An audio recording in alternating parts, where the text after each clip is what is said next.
Quiero empezar esta charla de hoy con esto primero. Quiero contarles algo. Toda mi vida, desde pequeño, he estado en el ambiente científico. Mi papá era doctor en ciencias en bioquímica, trabajaba en el poli. Siempre lo iba yo, desde chiquito íbamos como los niños con sus papás al trabajo, pues yo iba con él, a los matraces, a los tubos de ensayo, los ratoncitos. Y después ya estudié medicina, empecé a trabajar y a hacer una maestría en farmacología y estar en el laboratorio, ahí también en el laboratorio de neuroquímica de la Escuela de Ciencias Biológicas del Politécnico, durante toda esta época, no sé, muchos años. Y después, por supuesto, casi al mismo tiempo la especialidad en cirugía general, y siempre me ha gustado mucho esto de la investigación. Diseñamos cosas, experimentos de neuroquímica, experimentos con las dopamina y serotonina en el cerebro, y un montón de cosas. Diseñar técnicas quirúrgicas, por ahí publiqué una, o dos, o tres, o no sé cuántas. En fin, siempre he estado en el ambiente científico. Sin embargo, durante este tiempo me he dado cuenta de algo, que por más ciencia que tengamos, por más estudios que tengamos, no los podemos vertir en nuestro paciente, o no podemos hacer que estos estudios, que esta ciencia llegue a los pacientes. ¿Y por qué? Porque a veces ciencia básica, porque a veces lo que estamos hablando que aprendimos en este congreso, pues no es fácil llevarlo. Y luego, como decía, si a la familia le interesa nada más la úlcera, ¿qué le importa que esté gordo? ¿Verdad? ¿Qué le importa que tenga la presión alta? Les voy a platicar dos historias. La primera es esta. Era un señor que tenía, ya los que hacen las CEPAP, tenía 80 y tantos años, tenía un poquito alta la presión, le gustaba caminar, salía, la glucosa estaba en 110, tenía 80 y tantos años. La esposa le dice: ya tienes 82, hoy que es tu cumpleaños, te voy a regalar un estudio de los que hacen en el laboratorio, hacen un check-in completo. Y dice: señor, ¿para qué quiero eso? Pues tienes 80 y tantos años, mira, yo te lo voy a regalar de cumpleaños. El otro, pues sí, ¿no? Complaciente, está bien, regálame lo que quieras, órale, vamos. Va al laboratorio y resulta que tiene la presión alta, que tiene el azúcar alta, que los triglicéridos altos, y le dijeron un montón de cosas. La esposa dice: no, vamos primero con el cardiólogo. Va con el cardiólogo y le receta antihipertensivos, dos, luego le recetan para la hiperglicemia otros 2 medicamentos, y empieza aquel a tomar medicamentos. Después de una semana: oye, me duele el estómago, vamos con el gastro, ahora hay que darle pantoprazol y todo. Al rato, oye, pero es que ya no puedo orinar, pues vamos al urólogo, y resulta que el riñón se dañó. Total, al final el señor acabó muriéndose en 6 meses por ese maldito cheque. La presión de 110 no le iba a matar, la glucosa no le iba a matar, pero cuando le metieron cosas en la cabeza y fue a hacer estudios y que hicieron bajar todo con medicinas, le dimos en la torre. Entonces, eso es algo real, y ustedes véanlo. Usted va al seguro o al lista, cualquiera, y el internista da unas medicinas, el gastro da otras, el otro otras, y al rato el paciente tiene un montón de medicamentos.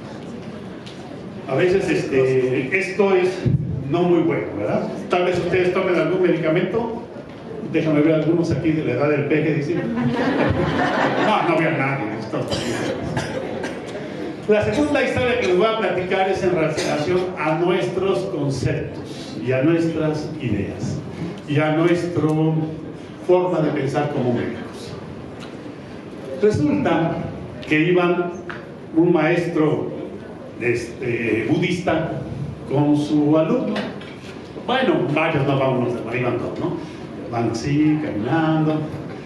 De repente hay un río, está crecido, y de aquel lado hay una casa, y de este lado hay una señora que quería pasar el río, pero no podía pasar porque está muy grande. Tenía sus compras para llevar a su hijo. Ahí se veía el niño del otro lado, gritando y llorando: mamá, mamá.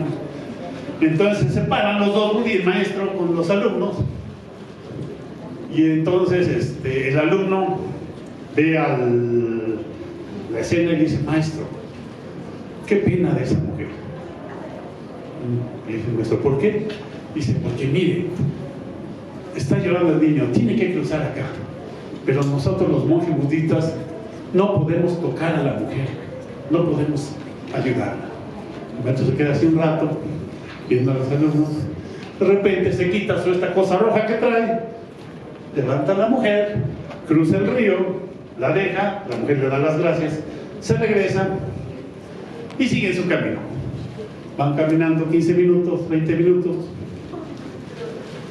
y de repente, una hora, ya van llegando al templo, ¿viste? Y justo antes de llegar al templo, después de 2 horas de caminar, le dice, maestro, uno de los alumnos, maestro, tú sabes que nosotros los budistas no podemos tocar a la mujer.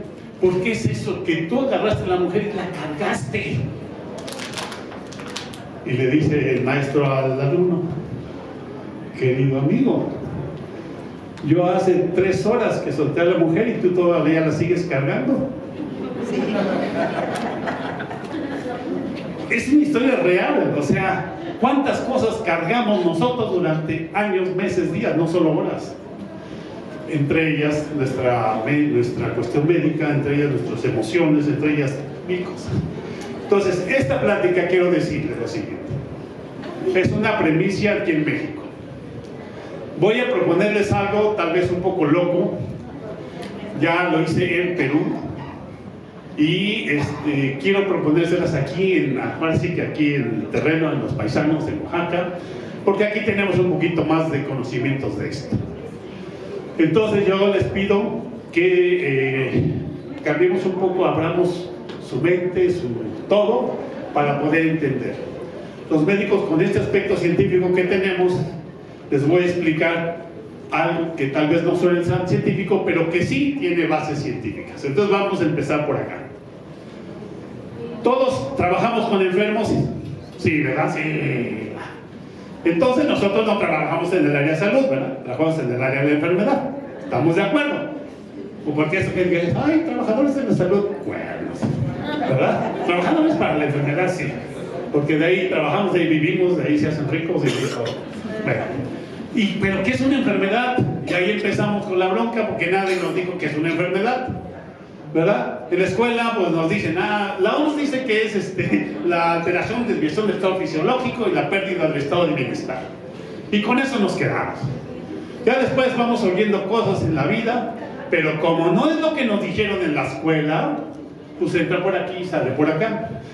Si ustedes ven la miopatía, dice que es la exacerbación aguda de la falta de armonía interna. Pero la medicina china dice que la enfermedad se debe a un flujo incorrecto de la fuerza vital que se llama chi. El Ayurveda dice que considera un desbalance de o 2 o más doshas. Hay 3 doshas. Para los mayas era el movimiento fuera del lugar de los elementos y los seres que lo conformaban que actúan negativamente con el ser humano. ¿Por qué les pongo esto? Porque nosotros nacimos acá, en México.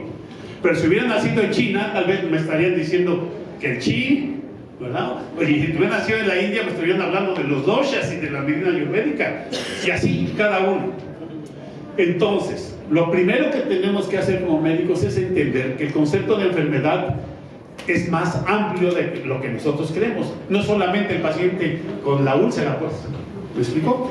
Entonces, primera pregunta y primera cosa que quería compartir con ustedes, ¿cuál es este concepto y cuál es el que nosotros vamos a tener? A ver. Ahora, ¿qué significa transpersonal? Como dice su nombre, es más allá o a través de la persona. ¿Y por qué es esto?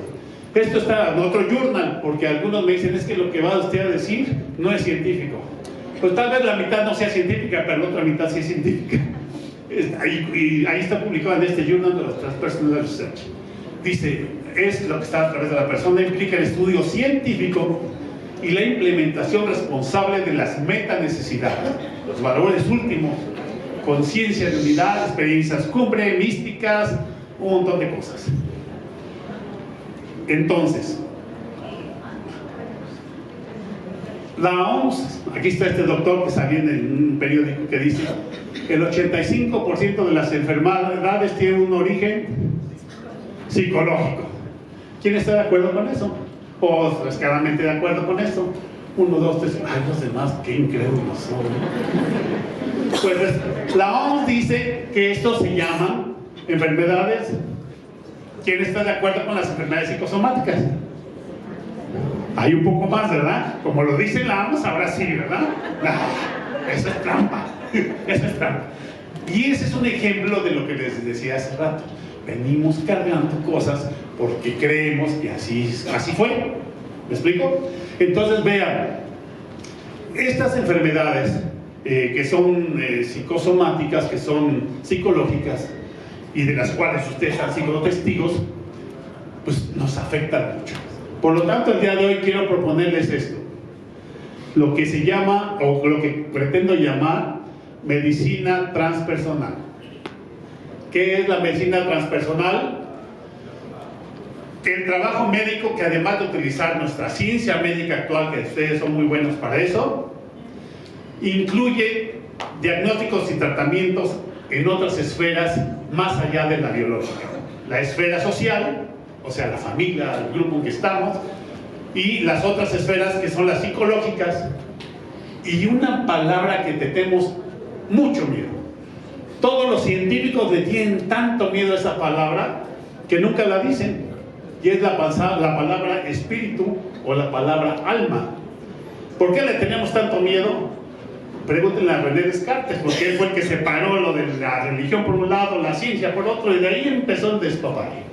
Dije que iba a dar una conferencia seria, no voy a decir groserías. Entonces, de ahí empezó el relajo, y la ciencia por allá, y la religión y todo lo demás por acá. Y entonces, todo lo que dijo Platón, todo lo que dijo Sócrates y todo lo que dijeron los antiguos, tanto occidentales como orientales, se fue a la basura. Entonces, por allá está el espíritu y el alma, y por acá la ciencia, la célula, mitocondria, el DNA y todo lo demás. Bueno, sin embargo, el que esté presente en otras culturas no significa que no exista o que no se haga. Entonces, la medicina transpersonal vería todo esto. No solo nos encontraríamos en lo biológico, sino vamos a ver estas otras esferas y usaríamos otras herramientas. No solo nuestro recetario, no solo nuestro bisturí. Sería la rama médica que integra la medicina occidental, otras corrientes médicas que dicen los aspectos sociales, de manera preponderante el aspecto psico, neuro, inmuno, endocrino, lógico. ¿Ustedes saben de esto o no saben de esto? ¿Saben que hay un Journal of Psychoneuroendocrinology? Bueno, esto se ha descubierto ya en el siglo pasado. Cómo afecta el sistema endocrino al sistema, ¿cómo se llama? Al sistema inmune, y cómo influye en la cuestión psicológica. Eso ya es viejo. Pero ¿quién de ustedes aplica esto en su consulta diaria? Ahora, todo esto integrando el aspecto espiritual del individuo. Y digo espiritual, no digo religioso. Hay una diferencia. ¿Qué tiene que ver? Pues sí tiene que ver, pero no es lo mismo. Lo espiritual depende de cada individuo, igual que lo religioso, pero la esencia podríamos decir lo espiritual. Vamos a ir para allá. La curación o el bienestar del individuo en esta medicina transpersonal solo se puede concebir con la armonía de la esfera biológica, la esfera física, social, psicológica y espiritual. Estas 4 esferas del ser humano deben estar en armonía porque son interdependientes. Ya quiero ver a alguien que esté muy triste, que se cure rápido de una tos, ¿verdad que no? O los de la úlcera, ahorita vamos a ver. ¿Quién tiene una úlcera que esté brincando de alegría? Pues no, ¿verdad? Porque son interdependientes estos aspectos del ser humano. Ahora, esta medicina transpersonal incluye muchas áreas. La neurobiología. ¿Han estudiado neurobiología o saben de neurobiología? Por ejemplo, ¿saben ustedes que si ustedes están así, caminando todo el día, así, o su posición normalmente pega al trabajo es así, su cerebro va a interpretar que ustedes están tristes y con faltos de energía? Y que simplemente con ponerse derecho su cerebro va a interpretar que están bien con la pura posición. Son estudios de neurobiología que ahora se saben. ¿Qué significa? que yo puedo estar mal, pero si me pongo derecho, mi cerebro va a interpretar que estoy bien y va a contribuir a mi curación. Eso es lo que significa y eso es lo que se ha investigado en neurobiología. La epigenética. Todos ustedes, bueno, estudiamos genética en la escuela, pero la epigenética es muy nueva, bueno, relativamente nueva. ¿Y de qué nos habla la epigenética? Pero es algo tan interesante que nos dice, tus genes te dicen cómo vas a ser, sí, pero hay factores que se llaman epigenéticos que son los que hacen que se te exprese más o menos una característica. Si tu pelo va a ser negro, café o rojo, depende de factores epigenéticos. Ahorita vamos a ver otros factores ya en la enfermedad. Otra ciencia, neuropsicoinmunología. Ya eso ustedes lo saben. Si yo estoy feliz, mi sistema inmune está bueno. Si yo estoy triste, me hacen, te caes. ¿Qué pasó con el COVID? Y ahí tenemos cantidad de ejemplos con el COVID, ¿verdad? Entonces no vamos a hablar mucho. La tanatología es una ciencia pues, también relativamente nueva que les enseña a los adultos mayores al bien morir. ¿Y quién envía a su paciente al tanatólogo? Pues nadie, ¿verdad? Y por supuesto la psicología, que es base para que nuestra cabeza esté más o menos bien. Ustedes todos saben, todos saben que el estrés es una gran causa de enfermedad, ¿sí o no? Si alguien lo duda, ahí les mando muchas revistas, hay muchas. La teoría de cómo funciona esto es esta. Cuando hay una situación de vida, lo primero que hacemos es percibir esa situación de vida. Y por cómo la percibimos, pues unos con más miedo y otros con menos miedo. El que tiene más miedo va a ser terrible y va a echar a andar sus defensas psicológicas. Hay COVID, qué malo. Yo tengo mucho miedo, me encierro, me pongo tres cubrebocas, no quiero salir. No tengo tanto miedo, pues nada más me pongo un cubrebocas y ya. ¿Qué pasa con estas defensas psicológicas? Van a producir una respuesta fisiológica. Si yo tengo mucho miedo, ¿qué va a pasar? Mis hormonas del miedo se van a activar y van a activar la secreción de otras hormonas, de otras glándulas que van a afectar mi fisiología. Y por lo tanto, el afrontamiento a esta respuesta nos la va a dar ya nuestro organismo en una conducta. Si esa conducta, mi cuerpo, primero empezando por mi mente, si yo percibí que eso no era una amenaza para mi vida y que lo hago fácil, pues me pongo estornudo y se acabó. Pero si yo percibo como una amenaza a mi vida y mis defensas psicológicas no son suficientes, entonces voy a tener una conducta que se llama enfermedad. ¿Sí? ¿Qué pasó? Díganme ustedes, si yo estornudo aquí, va a haber 4 o 5 que van a decir, sí, ya estornudo, me va a dar COVID, y van a tener COVID o van a empezar a estornudar. Bueno, entonces, este es un ejemplo de cómo, aquí está el manual donde viene publicado todo esto que les estoy contando. Ahora, hablando del sistema venoso para que vean que todo esto que les estoy diciendo está apoyado. Estos son algunos artículos. No les voy a hablar mucho de lo que dicen. Estos factores psicológicos de pacientes con úlceras venosas y su asociación con la cicatrización. Y hay muchos en heridas. ¿Estos qué nos dicen? Los factores psicológicos, pues que son importantes, ¿verdad? Porque si no, no cicatrizan. ¿Quién de ustedes no tiene un paciente que la mamá viene con una úlcera y viene toda la familia con ella? ¿Verdad? Y ustedes ya le pusieron todo, ya cerró la úlcera. Y le dicen, no, sí está. Se va y a los 5 días vino otra vez. ¿Qué factor psicológico está preponderando ahí? Díganme. ¿Para qué le sale la úlcera a la señora? Para atraer la atención de la familia, ¿verdad? Eso es algo que nos pasa muy frecuentemente. Bueno, otros factores pronósticos asociados con la cicatrización de las heridas, de las úlceras venosas. Este es un estudio multicéntrico también interesante donde nos habla qué tipo de emociones son las que se